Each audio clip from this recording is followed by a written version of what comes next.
that night, and to talk a bit more about what happened on July the 15th, those 5 years ago, I'm now joined by one of the members of Parliament, Ravza KAVAKCI KAN, who is a member from the governing AK Party.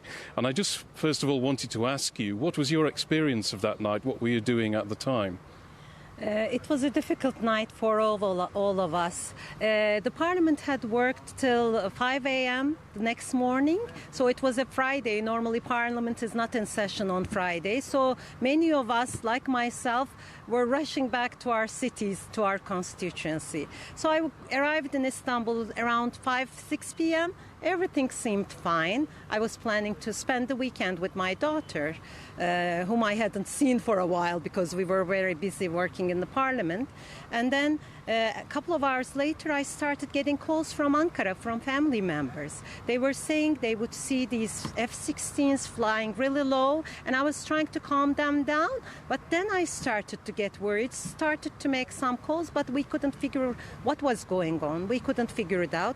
Then I started getting messages from my friends saying that the bridge, now we call it July 15th bridge, the bridge that connects the Bosphorus from the Asian side to the European side, on that way it was blocked by some people in military uniform. So we were worried.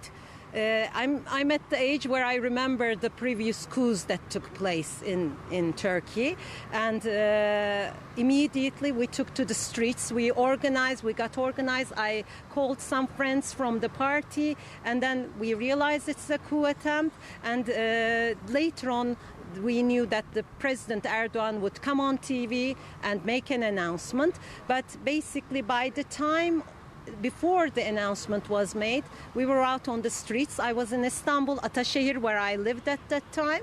So I was together with people. We met in front of AK Party headquarters in Ataşehir, but there were people around me from all walks of life, all political perspectives. So it was basically a people's movement. And then when the president made the announcement for everybody to go out on the streets, especially we were told we should go to the airports, not leave the main squares empty. So we mobilized everybody to go to the airports at that time. Because we were on the Asian side, we asked people to go to Sabiha Gökçen and also Atatürk Airport at the time. Now you've done a lot of interviews with foreign media and talked to a lot of people outside of Turkey. It seems a very complicated story what happened on the coup night, you know, the Gülen network, FETÖ.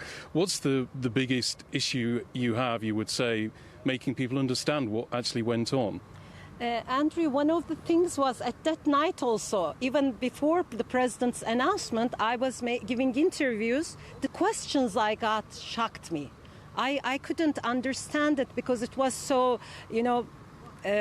things were happening. I was trying to understand them myself and try to make sure everybody was okay and that we would make it through that night. But the questions I got from international interviewers on the phone were like, how come you said the president is going to make an announcement, how come he's alive? Or we heard that he escaped somewhere else. So I was just shocked. We were trying to contemplate what was going on, try to react to it.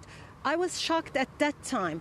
Later on, right after the coup attempt, as we gave the interviews, we realized, of course, Gülenists, they're a terrorist organization and they have very good way of disseminating information.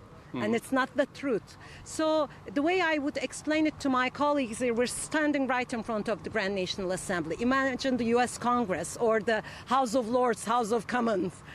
Imagine it being attacked by your own people who wear your own military's uniform. This is what happened here. Okay. There were previous coups. Unfortunately, we had a sad history of coups in Turkey, but that was in the past. But that night, our parliament was attacked. But okay. We're running out of time now, coming to the end of the programme, but thank you very much for that interview. Back to you in the studio. We'll be covering events here at Parliament and elsewhere in the country as the day progresses.